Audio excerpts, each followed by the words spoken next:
Good morning friends. So നമുക്ക് next section ഇന്ന് നമുക്ക് നോക്കാം. അപ്പോൾ ഇന്നലെ പഠിപ്പിച്ച കാര്യങ്ങൾ എല്ലാവരും പഠിച്ചോ?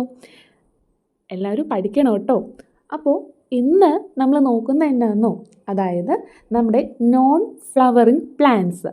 അതായത് നിങ്ങൾക്കറിയോ മറ്റ് ഫ്ലവർ ഉണ്ടാവാത്ത പ്ലാന്റ്സ് ഉണ്ടോ? നിങ്ങളുടെ വീട്ടിലുണ്ടോ ഫ്ലവർ ഇല്ലാണ്ടുള്ള ചെടികൾ? ഉണ്ടല്ലേ. അപ്പോൾ നമ്മുടെ ടെക്സ്റ്റ് ബുക്കിൽ ഒരു 3 അത്തരത്തിലുള്ള പ്ലാന്റ്സിൻ്റെ പടം തന്നിട്ടുണ്ട്. പൈൻ, നിങ്ങൾ പൈൻ മരം കണ്ടിട്ടുണ്ടോ? ഈ പൈൻ മരത്തിൽ ഫ്ലവർ ഇല്ല. അതുപോലെ വേറൊരു പ്ലാന്റാണ് സൈക്കസ്. നിങ്ങളുടെ വീടുകളിലുണ്ടോ സൈക്കസ്? നമ്മുടെ വീട്ടിൽ വളർത്തുന്ന ഒരു പ്ലാന്റാണ്. പിന്നെ ഇതെല്ലാവരും കണ്ടിട്ടുണ്ടാവില്ലേ, ഫേൺസ് എല്ലാവരും കണ്ടിട്ടില്ലേ? നമ്മുടെ പറമ്പുകളിലൊക്കെ കാണൂലേ ഫേൺസ്. അപ്പോൾ ഇവയിലൊക്കെ എന്താണ്, ഫ്ലവർ ഇല്ല. ഓക്കെ, അപ്പോൾ ഫ്ലവർ ഇല്ലാത്ത പ്ലാന്റ്സിൻ്റെ പേര് നിങ്ങൾ പഠിച്ചു വയ്ക്കണം. എക്സാമ്പിളിൽ നോൺ ഫ്ലവറിങ് പ്ലാന്റ്സിന് എക്സാമ്പിളായിട്ട് ചോദിക്കും. അപ്പോൾ നിങ്ങളൊരു 2 എണ്ണം എന്തായാലും പഠിച്ചു വയ്ക്കണം കേട്ടോ. ഓക്കെ, ഇനി ഇവിടെ നോക്കിക്കേ, നമ്മൾ നല്ലൊരു പടം കാണണ്ടല്ലേ. അപ്പോൾ എങ്ങനെയാണ് ഒരു ഫ്ലവറിൽ നിന്നും ഒരു ചെടി വളരുന്നത്? ഓക്കെ, അതാണ് നമ്മൾ നോക്കുന്നത്. അപ്പോൾ നോക്കിക്കേ, ഈ പടത്തിൽ നിന്ന് തന്നെ നമുക്ക് മനസ്സിലാക്കാം. ആദ്യം എന്താണ് ഒരു ഫ്ലവറിൽ നിന്ന് എങ്ങനെയാണ് ഒരു പ്ലാന്റ് ഉണ്ടാവുന്നതെന്നാണ് നോക്കുന്നത്. അപ്പോൾ ആദ്യം ഒരു നല്ല ഭംഗിയുള്ളൊരു ഫ്ലവർ കാണാം അല്ലേ. ആ ഫ്ലവറിൽ നിന്ന് പിന്നെ എന്താ കാണണേ? ഒരു ചെടിയിൽ കുറേ ഫ്രൂട്ട്സ് കാണാം അല്ലേ. ഓക്കെ, അപ്പോൾ ആ ഫ്രൂട്ട്സിൽ എന്തുണ്ടാവും? ഇഷ്ടം പോലെ സീഡ്സ് ഉണ്ടാവും അല്ലേ. ആ സീഡ്സിൽ നിന്നാണ് എന്തുണ്ടാകുന്നത്? നമ്മുടെ പ്ലാന്റ് ഉണ്ടാകുന്നത്. മനസ്സിലായോ? അപ്പോൾ ആദ്യം എന്താണ്, ഫ്ലവർ എവിടെ കാണുന്നത്? നമ്മുടെ പ്ലാന്റിൽ ഫ്ലവർ ആദ്യം ഉണ്ടാവും. ആ ഫ്ലവറിൽ നിന്ന് എന്താണ് ഉണ്ടാവുന്നത്? കുറേ ഫ്രൂട്ട്സ് ഉണ്ടാവും. ഓക്കെ, ആ ഫ്രൂട്ട്സിൽ എന്ത് കാണും? ഇഷ്ടം പോലെ സീഡ്സ് കാണും അല്ലേ. ആ സീഡ്സ് പിന്നെ താഴെ വീണ് എന്തായിട്ട് മാറും? നമ്മുടെ ഒരു ചെടിയായിട്ട് മാറും. മനസ്സിലായോ? അപ്പം നമുക്ക് നോക്കാം. നമുക്ക് ജസ്റ്റ് ഇതൊന്ന് എഴുതാം. അപ്പോൾ ഇവിടെ നോക്കിക്കേ, ഫ്രൂട്ട് ഈസ് ഫോംഡ് ഫ്രം ഫ്ലവറിൽ നിന്ന് എന്ത് ഫോം ചെയ്തു? ഫ്രൂട്ട്സ് ഫോം ചെയ്തു ഇല്ലേ. ഇനി ഫ്രൂട്ട്സിൽ നിന്ന് എന്താ ഫോം ചെയ്യുന്നത്? സീഡാ അല്ലേ ഫോം ചെയ്യുന്ന. അപ്പോൾ നമുക്കിവിടെ എഴുതാം, സീഡ് ഈസ് ഫോംഡ് ഫ്രം, എവിടെ നിന്നാണ് ഫോം ചെയ്യുന്നത്? From fruits. ഓക്കെ, ഇനി അപ്പോൾ ഫ്ലവറിൽ നിന്ന് ഫ്രൂട്ട് ഉണ്ടായി, ഫ്രൂട്ടിൽ നിന്ന് സീഡ് ഉണ്ടായി. അടുത്തത് എന്താ വരുന്നത്? പ്ലാന്റ് എവിടെ നിന്ന് ഫോം ചെയ്യുന്നു? സീഡിൽ നിന്ന്. അപ്പോൾ നമുക്ക് എഴുതാം, plant is formed from seeds. മനസ്സിലായോ? അപ്പോൾ എല്ലാവരും പഠിച്ചു ഇത്രയും. അപ്പോൾ ഇത് പഠിച്ചു വെക്കണം കേട്ടോ. അപ്പോൾ നമുക്ക് ജസ്റ്റ് സിമ്പിളായിട്ട് ടീച്ചർ അതെങ്ങനെയാണ് എഴുതണ്ടേന്ന് കാണിച്ചു തരാം കേട്ടോ. ഇവിടെ നോക്കിക്കേ, how fruit and seed are formed. അപ്പോൾ ആദ്യം എന്താ ഉണ്ടാകുന്നത്? ഫ്ലവർ, പിന്നെയോ ഫ്രൂട്ട്, പിന്നെയോ സീഡ്, പിന്നെ എന്താണ്? New plant. അപ്പോൾ എല്ലാവരും ഒന്ന് പറഞ്ഞേ, ആദ്യം എന്താണ്? ഫ്ലവർ, പിന്നെയോ ഫ്രൂട്ട്, പിന്നെ സീഡ്, പിന്നെയോ ന്യൂ പ്ലാന്റ്. എല്ലാവരും പഠിച്ചോ? അപ്പോൾ how fruit and seed are formed എന്തായാലും പഠിക്കണം കേട്ടോ. ഓക്കെ, പിന്നെ വേറൊരു കാര്യം കൂടി പഠിക്കാൻ പറഞ്ഞായിരുന്നല്ലോ. അതെന്തായിരുന്നു? നമ്മുടെ നോൺ ഫ്ലവറിങ് പ്ലാന്റ്സ് ഏതൊക്കെയായിരുന്നു ഒന്ന് ഓർത്ത് നോക്കിക്കേ. Pine, Cycas, ferns. പഠിച്ചല്ലോ എല്ലാവരും. ഇനി നമ്മൾ എന്താ നോക്കുന്നതെന്നോ, അതായത് അപ്പം നമ്മൾ പറഞ്ഞു ഫ്ലവറിൽ നിന്നാണ് ഈ പറയുന്ന ഫ്രൂട്ട് ഉണ്ടാവുന്ന, അതുപോലെ തന്നെ സീഡ്സ് ഉണ്ടാവുന്നതൊക്കെ ഫ്ലവറിൽ നിന്നാണ് പറഞ്ഞു. എങ്ങനെയാണ് ഫ്ലവറിൽ നിന്ന് ഈ പറയുന്ന ഫ്രൂട്ടും സീഡും ഉണ്ടാവുന്നത്? ചുമ്മാ ഉണ്ടാവുമോ? എന്തെങ്കിലും അവിടെ നടക്കുന്നുണ്ടാവില്ലേ. അപ്പോൾ നമുക്ക് എന്താണ് അവിടെ നടക്കുന്നതെന്ന് നമുക്ക് നോക്കാം. അപ്പോൾ ഇവിടെ നോക്കിക്കേ, നല്ലൊരു പടം കാണണ്ടല്ലേ. അപ്പോൾ ഇവിടെ നോക്കുവാണെങ്കിൽ നമുക്ക് എന്താണ് ഇവിടെ കാർപ്പൽ കാണാം അല്ലേ. പിന്നെ ഇവിടെ എന്താ അടയാളപ്പെടുത്തിയേക്കുന്നത്? സ്റ്റാമൻ. ഓക്കെ, അപ്പോൾ ആ സ്റ്റാമൻ ആൻഡ് കാർപ്പൽ ഡീറ്റെയിൽ ആയിട്ട് എടുത്ത് ഇവിടെ വെച്ചിട്ടുണ്ട്. ഇത് സ്റ്റാമൻ. ഓക്കെ, അതുപോലെ തന്നെ ഇത് കാർപ്പൽ. അപ്പോൾ സ്റ്റാമനിൽ ഉള്ളതാരാ? Filament, anther. ഇതിനെ പറയുന്ന പേരാണ് എന്ത്? ഫിലമെൻറ്റ്. ഇതിനെ പറയുന്ന പേരെന്താണ്? ആന്തർ. ഇനി കാർപ്പൽ. കാർപ്പലിൽ എന്തൊക്കെ കാണാം? Yes, ovule, ovary, style, stigma. Okay, നമുക്ക് ഡീറ്റെയിൽ ആയിട്ട് പഠിക്കാം കേട്ടോ. ഇപ്പം നിങ്ങൾ ജസ്റ്റ് ഇതൊന്ന് കണ്ട് മനസ്സിലാക്കാം. ഓക്കെ, നമുക്കിനി അത് പഠിച്ചു കഴിയുമ്പോൾ നമുക്ക് ഇങ്ങോട്ടേക്ക് വരാം. അപ്പം നിങ്ങൾക്ക് കൂടുതൽ മനസ്സിലാവും. അപ്പോൾ ഇത്രയും കാര്യങ്ങൾ ഓക്കെ ആയാലോ? ഈ പഠിത്തത്തിലേക്ക് നമുക്ക് വരാം കേട്ടോ. അപ്പം നമുക്ക് നോക്കാം. അപ്പം നമ്മൾ എന്താണ് നോക്കുന്നത്? എങ്ങനെയാണ് ഒരു ഫ്ലവർ നമ്മുടെ ഫ്രൂട്ടിനെയും സീഡിനെയും പ്രൊഡ്യൂസ് ചെയ്യുന്നതെന്നാണ് നമ്മൾ നോക്കുന്നത്. അപ്പോൾ ഇവിടെ നോക്കിക്കേ, നല്ല സിമ്പിളായിട്ട് ടീച്ചർ ഇവിടെ എഴുതിയിട്ടുണ്ട്. ഇവിടെ നോക്കിക്കേ, നമ്മുടെ ഫ്ലവർ എന്ത് ചെയ്യുന്നു? റീപ്രൊഡക്ഷൻ നടത്തി എന്ത് ഫോം ചെയ്യുന്നു? ഫ്രൂട്ടും സീഡും ഫോം ചെയ്യുന്നു. ഫ്ലവർ റീപ്രൊഡക്ഷൻ നടത്തിയിട്ടാണ് എന്ത് ഫോം ചെയ്യുന്നത്? ഫ്രൂട്ടും സീഡും ഫോം ചെയ്യുന്നത്. ഇനി നമ്മുടെ ഈ ഫ്രൂട്ടില്ലേ, ഈ ഫ്രൂട്ട് എവിടെ നിന്നാണ് വന്നതെന്ന് അറിയോ? നമ്മുടെ ഓവറി. ഫ്രൂട്ട് എവിടെ നിന്നാണ് വരുന്ന? ഓവറിയിൽ നിന്നാണ് വരുന്നത്. അപ്പോൾ നിങ്ങളിവിടെ നോക്കിക്കേ, ഇവിടെ എവിടെയാണ് നമ്മുടെ ഓവറി? ഇവിടെ കണ്ടോ? ഓവറി, അതായത് എന്താ? ഈ ഫുൾ, അതിനെയാണ് നമ്മൾ എന്ത് പറയുന്നത്? ഇത്രയും ഭാഗമില്ലേ, അതിനെയാണ് നമ്മൾ എന്ത് പറയുന്നത്? ഓവറി. അപ്പം ആ ഓവറിയിൽ നിന്നാണ് ആര് വരുന്നത്? ഫ്രൂട്ട്. ഇവിടെ 2 ഓവറീസ് കാണാൻ പാടില്ലയോ? ഓക്കെ, അപ്പോൾ ഓവറിയിൽ നിന്നാണ് എന്ത് വരുന്നത്? നമ്മുടെ ഫ്രൂട്ട്. മനസ്സിലായോ? Fruit, ovary.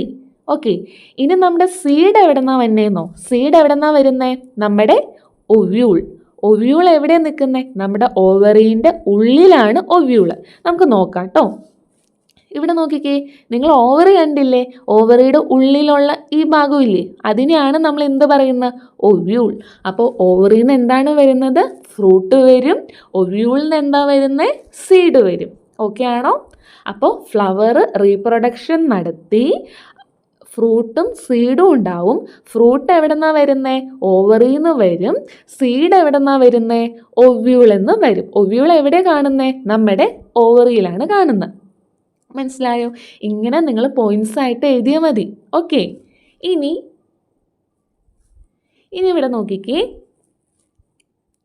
പിന്നെ ഒരു കാര്യമേ, നിങ്ങൾ ഈ അടയാളപ്പെടുത്താനും വരയ്ക്കാനൊക്കെ നിങ്ങൾ പഠിച്ചു വയ്ക്കണം. നിങ്ങളുടെ എക്സാമിന് ഒരു ഫിഗർ തന്നിട്ട് അടയാളപ്പെടുത്താനായിരിക്കും പറയുക. അപ്പം നിങ്ങളത് കറക്റ്റായിട്ട് പഠിച്ചു വയ്ക്കണം. പാർട്സ് ഓഫ് ഫ്ലവറും പഠിക്കണം, അതുപോലെ തന്നെ ഇതും പഠിക്കണം. ഓക്കെ, ഇനി നമ്മൾ പറഞ്ഞായിരുന്നു, ഞാൻ ചോദിക്കട്ടെ, മെയിൽ റീപ്രൊഡക്റ്റീവ് ഓർഗൻ ഏതാ? നമ്മൾ ഇന്നലെ പഠിച്ചതായിരുന്നു. Yes, very good, androecium. Okay, female reproductive organ ഏതാണ്? ഗൈനോയിഷ്യം. ഓക്കെ, അപ്പോൾ ഈ മെയിൽ റീപ്രൊഡക്റ്റീവ് ഓർഗനെ നമ്മൾ ആൻഡ്രോയിഷ്യം എന്ന് പറഞ്ഞു. അപ്പം നിങ്ങളിവിടെ നോക്കിക്കേ, അതായത് ഇവിടെ എന്താണ്? ഇവിടെ നിങ്ങൾക്ക് കാർപ്പൽ കാണാം, അതുപോലെ തന്നെ എന്താ കാണുന്നത്? സ്റ്റാമൻ കാണാം അല്ലേ? അപ്പോൾ ഈ ആൻഡ്രോയിഷ്യം, ഗൈനോയിഷ്യം, അതുപോലെ തന്നെ സ്റ്റാമൻ, കാർപ്പൽ, എന്താ ഇവർ തമ്മിലുള്ള വ്യത്യാസം? നമ്മൾ കഴിഞ്ഞ ഇതിൽ പഠിച്ചു, നമ്മൾ ആൻഡ്രോയിഷ്യം, ഗൈനോയിഷ്യം എന്നൊക്കെ പറഞ്ഞ് പഠിച്ചിട്ട് ഇവിടെ വന്നപ്പോൾ സ്റ്റാമൻ, കാർപ്പൽ, അതെന്തായിരിക്കുമോ? ഒന്ന് ചിന്തിച്ചു നോക്കിയേ. അതായത് നമ്മുടെ സ്റ്റാമൻ, ഓക്കെ, നമ്മുടെ സ്റ്റാമൻ അതായത് എന്താ? നല്ല സ്റ്റാമിന കൂടിയ ആൾക്കാരായിരിക്കാം നമ്മുടെ മെൻസ്. ബോയ്സ് അല്ലേ കുറച്ച് സ്റ്റാമിന കൂടുതൽ, അവർ സ്പോർട്സിലൊക്കെ ഒരു കില്ലാടികളായിരിക്കില്ലേ? ഓക്കെ, ഗേൾസും കില്ലാടികളായിരിക്കും കേട്ടോ. അപ്പോൾ സ്റ്റാമൻ, അപ്പോൾ മെയിൽ റീപ്രൊഡക്റ്റീവ് ഓർഗൻ ആയ സ്റ്റാമൻ്റെ കുറേ സ്റ്റാമൻസ് കൂടിയതാണ് എന്ത്? ആൻഡ്രോയിഷ്യം. ഓക്കെ, കുറേ സ്റ്റാമൻസിൻ്റെ കളക്ഷനാണ് എന്ത്? ആൻഡ്രോയിഷ്യം. മനസ്സിലായോ? ഇനി എന്താണ്? നമ്മുടെ കുറേ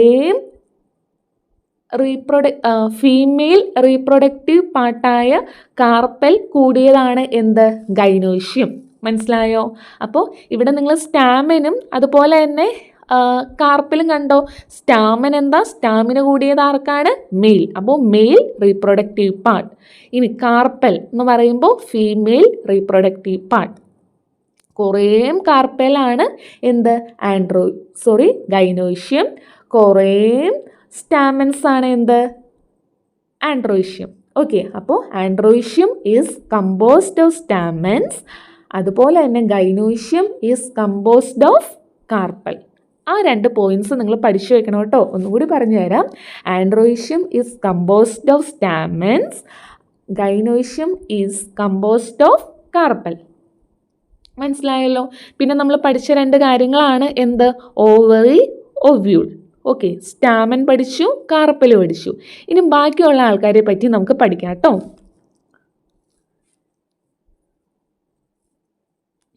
അപ്പോൾ നമ്മൾ സ്റ്റാമൻ കണ്ടു. ഈ സ്റ്റാമൻ കണ്ടപ്പോൾ അതിൽ എന്തൊക്കെ നിങ്ങൾ കണ്ടായിരുന്നു? Yes, very good. ആന്തർ കണ്ടു, ഫിലമെൻ്റ് കണ്ടു.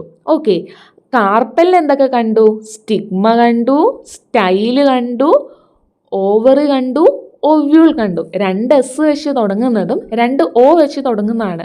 ഏതൊക്കെയാണ്? Stigma, style, ovary, ovule. സ്റ്റാമനിലോ ആന്തർ, ഫിലമെൻറ്റ്. ഓക്കെ ആണോ? അപ്പോൾ എല്ലാവരും ഒന്ന് പറഞ്ഞു നോക്കിക്കേ.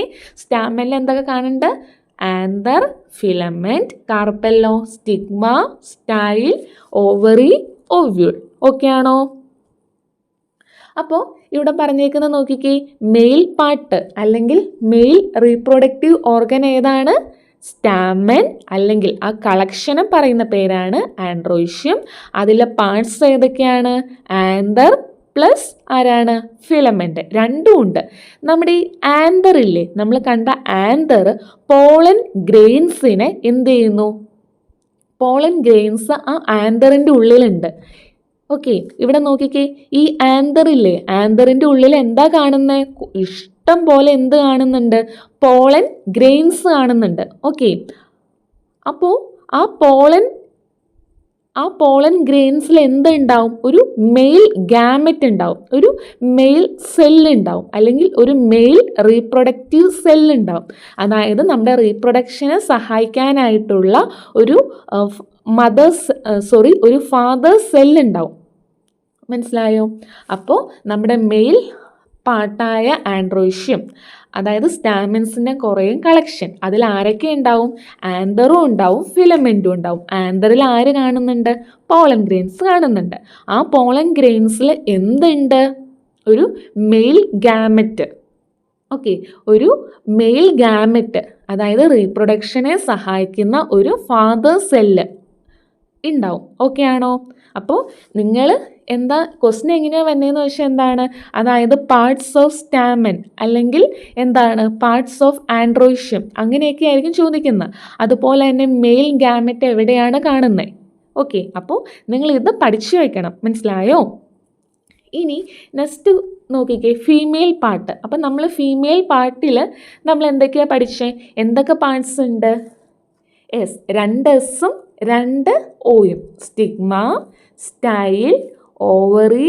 ഓവറിയുടെ ഉള്ളിൽ ആരാണുള്ളത്? ഒവ്യൂൾ. ഓക്കെ, ഇനി നമ്മുടെ മെയിൽ ഗാമറ്റ് എവിടെ കാണുന്നത്? യെസ്, പോളനിലാണ് എന്ത് കാണുന്നത്? Mail gamut. എന്നാൽ ഫീമെയിൽ ഗാമറ്റ് എവിടെയാണ് കാണുന്നത്? ഒവ്യൂളിലാണ് എന്ത് കാണുന്നത്? Female gamut. അപ്പോൾ മെയിൽ ഗാമറ്റും ഫീമെയിൽ ഗാമറ്റും കൂടിയാണ് എന്ത് പ്രൊഡ്യൂസ് ചെയ്യുന്നത്? ഒരു പ്ലാന്റിനെ പ്രൊഡ്യൂസ് ചെയ്യുന്നത്. ഓക്കെ ആണോ? അപ്പോൾ ഫീമെയിൽ ഗാമറ്റ് എവിടെയാണ് കാണുന്നത്? നമ്മുടെ ഒവ്യൂളിൽ. ക്ലിയർ ആണോ? ഇനി ഞാനൊരു ക്വസ്റ്റ്യൻ ചോദിക്കട്ടെ, നിങ്ങൾ പറയണം കേട്ടോ, എന്നിട്ട് ഞാൻ ആൻസർ പറയാം. ക്വസ്റ്റ്യൻ ശ്രദ്ധിച്ച് കേൾക്കണം കേട്ടോ. Which are the parts of a stamen? പെട്ടെന്ന് ഓർക്കുക, സ്റ്റാമൻ, സ്റ്റാമിന കൂടിയത് ആർക്കാണ്? മെൻ. അപ്പോൾ ആൻഡ്രോഷ്യം, ആൻഡ്രോഷ്യത്തിലുള്ള പാർട്സ് ഏതൊക്കെയാണ്? ആരും നോക്കി പറയരുതേ. എന്തൊക്കെയാണ്? എല്ലാവരും ഒന്ന് ഓർത്ത് നോക്കിക്കേ. ആരൊക്കെയാണ്? 2 പേരേ ഉള്ളൂ. ആരൊക്കെയാണ്? Filament, anther. ഓക്കെ ആണോ? എല്ലാവർക്കും ആൻസർ കിട്ടിയോ? ഓക്കെ, ഇനി where are pollen grains found? എവിടെയാണ് പോളൻ ഗ്രെയിൻസ് ഫൗണ്ട് ചെയ്യുന്നത്? എവിടെയാണ് പോളൻ ഗ്രെയിൻസ് കാണപ്പെടുന്നത്? ഒന്ന് ഓർത്ത് നോക്കിക്കേ, എവിടെയാണ് പോളൻ ഗ്രെയിൻസ് കാണുന്നത്? Yes, very good, anther. Okay, ആന്തറിലാണ് എന്ത് കാണുന്നത്? പോളൻ ഗ്രെയിൻസ് കാണുന്നത്. ഇനി which are the parts of the carpel? കാർപ്പലിൻ്റെ പാർട്സ് ഏതൊക്കെയാ? ആർക്ക് പറയാൻ നോക്കട്ടെ? എസ്, ഏതൊക്കെയാണ്? 2 S. Stigma, style, ovary, ovule. Very good. ഇനി ഇതിൽ പറയാത്തവരും ഉണ്ട് കേട്ടോ. അപ്പോൾ എല്ലാവരും ഈ വീഡിയോ കാണുന്നതിൻ്റെ ഒപ്പം തന്നെ നിങ്ങൾ പഠിച്ചു പോകാം. നമുക്ക് ഫുൾ മാർക്ക് വാങ്ങണ്ടേ? നമ്മൾ എന്തായാലും പഠിക്കണം. ഓക്കെ, ഇനി നെക്സ്റ്റ് ക്വസ്റ്റ്യൻ ആണ്, where is female gamete seen? എവിടെയാണ് ഫീമെയിൽ ഗാമറ്റ് കാണപ്പെടുന്നത്? Yes, very good, ovule. Okay, അപ്പോൾ നിങ്ങളുടെ ടെക്സ്റ്റ് ബുക്കിൽ പേജ് നമ്പർ 65 ഒരു 4 ക്വസ്റ്റ്യൻസ് തന്നിട്ടില്ലേ? ആ 4 ക്വസ്റ്റ്യൻസിൻ്റെയും ആൻസറാണ് കൊടുത്തേക്കുന്നത്. First question, which are the parts of a stamen? അതാണ് എന്ത്? നമ്മുടെ ആന്തർ ഫിലമെൻറ്റ്. ഇനി next question, where are pollen grains found? എവിടെയാണ്? In anther. ഇനി which are the parts of the carpel? ഏതൊക്കെയാണ്? Stigma, style, ovary. ഇനി where is female gamete seen? എവിടെയാണ്? Inside ovule. Okay, inside ovule. എവിടെയാണ് ovule ഉള്ളത്? Ovary. മനസ്സിലായോ? ഇനി എല്ലാവരും മറന്നു പോകുമോ? നമുക്ക് തീർക്കാം കേട്ടോ, പെട്ടെന്ന് തീർക്കാം. 2 കുഞ്ഞു കാര്യങ്ങളും കൂടി പറഞ്ഞു തരാം കേട്ടോ. ഇത് നിങ്ങൾ തന്നെ ചെയ്യാൻ പറ്റുമെന്ന് നോക്കിക്കേ. ഈ ഫിഗർ തന്നിട്ടുണ്ട്. ഇപ്പം നിങ്ങൾ പഠിച്ച കാര്യങ്ങൾ ജസ്റ്റ് എവിടെയാണെന്ന് കണ്ടുപിടിക്കാനേ ഉള്ളൂ. ഒന്ന് നോക്കിക്കേ, പറ്റുമോന്ന്? എല്ലാവർക്കും പറ്റണം കേട്ടോ. ഇവിടെ ഒരു lateral section of shoe flower ആണ് തന്നേക്കുന്നത്. ഒരു ഷൂ ഫ്ലവർ ആണ്. അവിടെ ഓരോന്നും അടയാളപ്പെടുത്താനാണ് ചോദിച്ചേക്കുന്നത്. അപ്പോൾ നിങ്ങൾ അടയാളപ്പെടുത്തണേ. അപ്പോൾ നിങ്ങളെല്ലാവരും കണ്ടുപിടിച്ചോ? അപ്പോൾ ആദ്യം മാർക്ക് ചെയ്തേക്കുന്ന എന്താ? എല്ലാവരും ഒന്ന് പറഞ്ഞേ, ഇതെന്താണ്? ഈ നീണ്ടിരിക്കുന്ന സാധനം നമ്മൾ പഠിച്ചായിരുന്നു. എന്താണ്? എസ്, സ്റ്റാമൻ. ഓക്കെ, സ്റ്റാമൻ. ഓക്കെ ആണോ? സ്റ്റാമൻ. ഇനി രണ്ടാമത് ഈ കാണുന്ന ഈ കുത്തു പോലെ ഇരിക്കുന്ന എന്താണ്? സ്റ്റാമനിൽ കാണപ്പെടുന്ന, നമ്മൾ പറഞ്ഞായിരുന്നു, അവിടെ എന്ത് കാണും? S, anther. ഓക്കെ ആണോ? ആന്തർ. ആന്തറിലാണ് ആരുള്ളത്? പോളൻ ഗ്രെയിൻസ് ഉള്ളത്. അപ്പോൾ ആന്തർ. ഓക്കെ, ഇനി ഇത് നോക്കിക്കേ, ഇതെല്ലാവർക്കും പറയാലോ. ഇതെന്താണ്? നമ്മൾ ഇന്നലെ പഠിച്ചായിരുന്നു. എന്താണ്? Yes, corolla. കൊറോള. ഓക്കെയാണ്. ഇനി നെക്സ്റ്റ് എന്താ? നെക്സ്റ്റ് നമ്മൾ പഠിച്ചില്ലായിരുന്നോ? നമ്മുടെ ബഡ്സിനെ പ്രൊട്ടക്റ്റ് ചെയ്യുന്ന, എസ്, കാലിക്സ്. കാലിക്സ്. ഇനി അടുത്തതൊന്ന് പറഞ്ഞേ, അടുത്ത തെറ്റിക്കാണ്ട് പറയണേ. അതെന്ത് സാധന? Yes, ovule. ഒവ്യൂൾ. തെറ്റിപ്പോയിന്ന് ഓർത്ത് ഒരു കുഴപ്പമില്ല കേട്ടോ, നമുക്ക് ഇങ്ങനെയല്ലേ പഠിക്കുന്നേ. ഓക്കെ, ഇനി നെക്സ്റ്റ് ഇവിടെ കൊടുത്തേക്കുന്ന എന്താണ്? നമ്മുടെ ഇരിപ്പിടം. എവിടെയാണ് ഫ്ലവർ വന്നിരിക്കുന്നത്? Yes, thalamus. തലാമസ്. ഇനി അടുത്തതോ? നമ്മുടെ ബലൂൺ കെട്ടിയിട്ടേക്കുന്ന നൂല് പോലെ, അതെന്താണത്? Yes, very good, pedicel. Pedicel. Okay ആണോ? അപ്പോൾ എല്ലാവരും പഠിച്ചോ ഇന്ന് പഠിച്ചതൊക്കെ? ക്ലിയർ ആണോ എല്ലാവർക്കും? അപ്പോൾ എന്തായാലും നിങ്ങളെന്താണ് ഇന്ന് പഠിപ്പിച്ച അത്രയും, ഇന്ന് കുറച്ച് ഭാഗമല്ലേ പഠിപ്പിച്ചോളൂ? കൂടിപ്പോയോ? ഇല്ലല്ലോ, കുറച്ച് കാര്യങ്ങളെ പഠിച്ചിട്ടുള്ളൂ. അപ്പോൾ അതെന്തായാലും നിങ്ങൾ പഠിക്കണം, ഭയങ്കര ഇമ്പോർട്ടൻ്റ് ആണ്. എന്തായാലും നിങ്ങളോട് ഓരോ പാർട്സ് മാർക്ക് ചെയ്യാനും അതുപോലെ തന്നെ എന്താണ് അതോടൊപ്പം സബ് പാർട്ടായിട്ട് ചോദിക്കും. ഇതുപോലെ എന്താണ് which are the parts of a stamen, അങ്ങനെ ഓരോ ചെറിയ ചെറിയ ക്വസ്റ്റ്യൻസ് വരും. മനസ്സിലായോ? അപ്പോൾ നിങ്ങൾ നന്നായിട്ട് പഠിക്കുക. അടുത്ത ദിവസം ക്ലാസ്സിൽ വരുമ്പോൾ ടീച്ചർ അടുത്ത പുതിയ ടോപ്പിക്ക് പഠിപ്പിക്കും. ഓക്കെ, അപ്പോൾ നിങ്ങൾ അതിന് മുന്നായിട്ട് ഇതൊക്കെ എന്ത് പഠിച്ചു വയ്ക്കണം? എല്ലാവരും ഇത് നന്നായിട്ട് പഠിച്ചു വയ്ക്കണം. പിന്നെ നിങ്ങൾക്ക് മനസ്സിലാകണ്ടോയെന്ന് നിങ്ങൾ എന്താണ് കമൻറ്റ് ബോക്സിൽ പറയുകയാണെങ്കിൽ ടീച്ചറിന് ഒത്തിരി സന്തോഷമാവും. ഓക്കെ, അപ്പോൾ എല്ലാവരും നാളെ പഠിച്ചിട്ട് വരിക. കമൻറ്റ് ബോക്സിൽ നിങ്ങൾ കാണുമ്പോൾ തന്നെ കണ്ടു കഴിയുമ്പോൾ നിങ്ങൾക്ക് മനസ്സിലാവുന്നുണ്ടെങ്കിൽ അല്ലെങ്കിൽ എന്തെങ്കിലും ഡൗട്ട്സ് ഉണ്ടെങ്കിൽ നിങ്ങൾ എന്തായാലും ചോദിക്കുക കേട്ടോ. ഓക്കെ, അപ്പോൾ ഇതനുസരിച്ച് നിങ്ങൾക്ക് പഠിച്ചു പോവാം. എന്തായാലും എക്സാമിന് നമുക്ക് ഫുൾ മാർക്ക് ഈ പ്രാവശ്യം വാങ്ങണം. ഓക്കെ ആണോ എല്ലാവരും? ഓക്കെ, അപ്പോൾ thank you. Have A nice day.